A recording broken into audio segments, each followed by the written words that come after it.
नाबुद खाने में, चैन मिलता है अडानी के घोटाले दबाने में। झूम झूम अडानी झूम झूम झूम झूम, ललित मोदी हो या हो नीरव मोदी, इन सबको भगाया है ये राजीव के लड़के ने नारा बार बार लगाया है। अच्छा हुआ नरेंद्र मोदी को लड़का ना हुआ, कम से कम सूरत साखी का नजारा कर ले। देखिए सरकार पूंजीवादी है, पूंजीपतियों की सरकार है। 2% लोगों को देश की सारे संसाधन सरकार है, आप बोले पूंजीपतियों की सरकार है। सबका साथ सबका विकास करते हैं। सबका साथ सबका नाश और सबका सत्यानाश। मैं इस देश की बहुत बड़ी आबादी का एक हिस्सा हूँ। मैं इस देश की बहुत बड़ी आबादी का एक हिस्सा हूँ। सरकार के नज़रिए में मेरी कोई पहचान हो सकती है, लेकिन मैं एक मेहनत का व्यक्ति हूँ और बड़ी मेहनत से अपना जीवन जीता हूँ।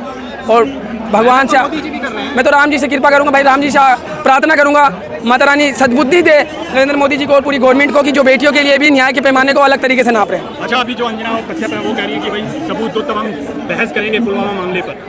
वो कह रही है लेटर दिखाओ। आप कैसे देखते हैं अंजना कश्यप को, क्या कहेंगे? देखिए जब विनाश मनुष्य पर छाता है तो पहले विवेक मर जाता है। इन सबकी ना बुद्धि भ्रष्ट हो गई है, क्योंकि अगर गरीब मजदूर किसान और महिलाओं और बहुत सेंसिटिव मामले कहाँ मुझ गरीब और अनपढ़ गवाह से पूछते हैं आप, लेकिन फिर भी कहने की बात तो बनती है।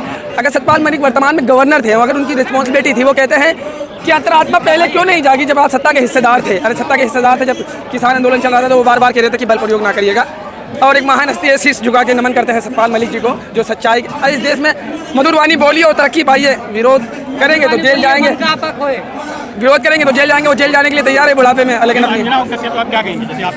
भैया इन्होंने अपने माइक जो है ना पूंजीपतियों के चरणों में रख दिए हैं। वो खुद कहती हैं, अभी पिछले दिनों एक फीमेल पत्रकार कह रही थी हमें सब कुछ टीआरपी के लिए करना पड़ता है। तो हमारे मुद्दे का अगर सब कुछ आप टीआरपी के लिए करेंगे तो ये गरीब मजदूर किसान देश की बहुत बड़ी आबादी जो हर दिन कुआं खोदती है, हर दिन पानी पीती है, तो फिर इसकी बात कौन करेगा? अगर आप टीआरपी की बात माफियाओं को मिट्टी मिलाने की मिल जाने चाहिए। पूरे देश में माफियागिरी नहीं होनी चाहिए, बिल्कुल भी नहीं होनी चाहिए। लेकिन इसमें जो है ना पैमाना बराबरी का नापा जाए, पक्षपात नहीं होना चाहिए। छोड़िए नहीं भाई, देखिए मौत से भी डरेगी जो बारक है, जो सबके हिस्से में आनी है, अमीर और गरीब है। तैयार शौक से एक आफ्ताब आया है, उठा है जिंदा दिलो इंकलाब आया है। वो इंकलाब जो उबला है आसीनों से, जो निकला है हक के दिनों से, वो तक तो ताज को तेरे उखाड़ डालेगा, पर्दाई जुल्मत को फाड़ डालेगा। ये नौजवान बचाने चले हैं आज वतन, नींद जिंदा उधड़े हुए बेजोश वतन, तुम्हारी गोलियां खाकर भी कम ना होंगे। हाँ ये सर कटेंगे अभी कम ना होंगे। क्या बोलते हैं रूबिका जी से देखिए मैदान में मेसर तक नहीं डरेंगे, दुनिया की तो बात ही क्या है। हाँ हक जहाँ इंसाफ होगा ना वहाँ भी ना डरेंगे। और वहाँ तो हमारे जज्बात बोलेंगे ना, हमारे कर्म बोलेंगे, वहाँ इंसाफ हो जाएगा। लेकिन जिस तरह से अतीक अहमद का इनकाउंटर का सवाल हो रहा है, तमाम लोग कोई खुशी मना रहा है, कोई दुखी हो रहा है, क्या कहेंगे? क्या ये कानून की हत्या हुई है? जो पुलिस कस्टडी में था उसको एक बार क्या ना गांधी जी के पास कुछ सवाल आए, क्या कोई पापी किसी पापी को मार सकता है? नहीं, कोई किसी पापी की क्या हत्या कर दी जा सकती है? और क्या धर्म इसकी इजाज़त देता है कि किसी पापी को मार दें? तो अगर नहीं तो एक शास्त्र का हवाला दिया कि उसके दूसरे अध्याय में कहा जाता है कि भगवान कृष्ण खुद कहते हैं कि कौरवों के वक्त की बात करते हैं।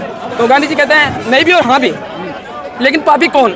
निर्दोष व्यक्ति एक तरीके से पापी की हत्या कर भी सकता है, लेकिन एक पापी दूसरे पापी को मारे ये न्याय नहीं होगा। देखिए जो मरा वो तो पापी था, जब जाहिर है उसे कोर्ट के दायरे में आना था। उसको एक मामले में आजीवन कारावास की सजा सुनाई थी, वो पुलिस कस्टडी में था। अगर उसको एक पापी द्वारा गोली मार के, कानून की रस्सी से हाथ बांध के, उग्रवाद की बंदूक से गोली मार के, तो इस अन्याय को तो हम कभी भी स्वीकार नहीं करेंगे। जुल्म है जाती है और इस जुल्म को मान्यता हम 1000 बार इनकार करेंगे। लोग कह रहे हैं कि मिठाई बांटना चाहिए, पटाखे उड़ाने चाहिए, सब खत्म हो रहे हैं, गुंडागर्दी देश से गुंडा भाग मारे जा रहे हैं। वो जो लोग हैं ना मिठाई बांटने की बात करते हैं, मैं उन लोगों से एक बात कहूँगा कि हमने बड़ा बुरा दौर देखा। कोरोना काल में हमारी लाशें गंगा पे तैर रही थी और हमारी एक ऐसी तस्वीर भी देखी थी कि एक माँ सड़क प्लेटफॉर्म में पड़ी थी और उसकी छाती से बच्चा दूध पी रहा था। तो हम बहुत संघर्षशील देश से आते हैं भैया, बड़ा संघर्ष करना पड़ता है 2 वक्त की रोटी के लिए। जश्न मनाने से पहले सोचिए कि हमारी परेशानियाँ क्या हैं। हमारी देश की बहुत बड़ी आबादी गरीब है। राज आ गया, कहाँ परेशानियाँ? राशन फ्री का मिल ही रहा है। क्या चीज़? कामराज आ गया है, फ्री का राशन मिल रहा है, परेशानी कहाँ है किसी को? देखिए फ्री का राशन क्यों दे रही है सरकार? सरकार से कभी ना मौका मिला ना तो ये बात पूछना। अगर सरकार अगर इस बेरोजगारी के दौर में अगर हमें राशन ना देंगे तो इसके पटल पे हम भूखे मर जाएंगे।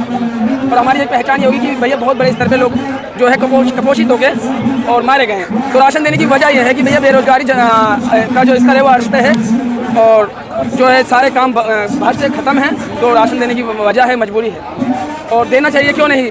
सोशलिस्ट विचारधारा यही कहती है। देखिए हम क्या कहते हैं, एक अलग सी हवा चल रही है। कभी कभी ऐसा लगता है देश खुद ही चल रहा है, कुछ चला नहीं रहा है इसे।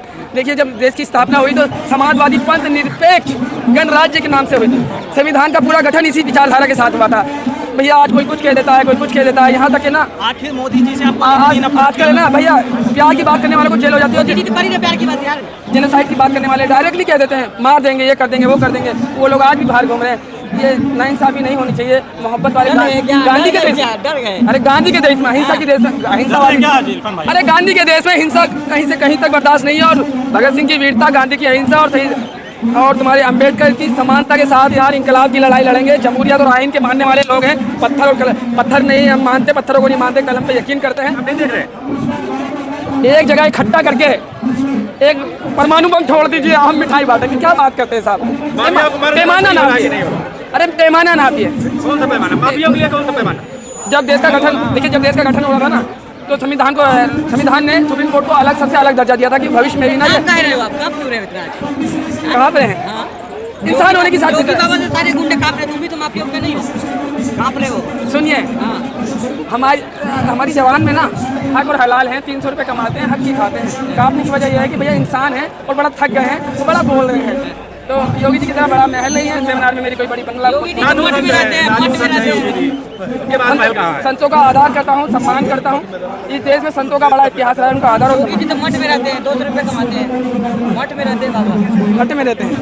मैंने मठों को भी देखा है, मैंने जिंदगी को हर पल जिया है, मैं जिंदगी को हर पल जिया है। कहाँ कहाँ रहे हो भाई? हर जगह तो बता रहे हो। आप कौन सी भाषा में बात करेंगे? बांग्ला में करिए, भोजपुरी में करिए, पंजाबी में करिए, हरियाणवी में करिए। नहीं ना, आप बोले ना, तो ये जहाँ जहाँ गए तो कुछ सीखा है यार। ऐसा क्यों लगता है कि आज के टाइम में एक बार मैंने गंगूबाई देखी थी, और गंगूबाई कहती है जो एकता और सद्भावना की बात करते हैं वो कभी मेरी चौखट पे आना। और हकीकत ऐसा ही लगता है कि सब कॉम्युनल लोग हैं। बाकी इनके लिए हम किसी के लिए नहीं होते। आप भगत सिंह के मानने वाले लोग हैं। हाँ, हमको मालूम है आपकी पुलिस हमको बहुत पीटेगी साहब। माता रानी और अल्लाह पाक हमें सहन शक्ति दे उसने। और मेरे गरीब माँ बाप के पास वकालत के लिए पैसे ना होंगे और मेरी सुनवाई करने के लिए कोई ना होगा। अभी डर रहे हैं क्या? अभी बोल नहीं रहे आज?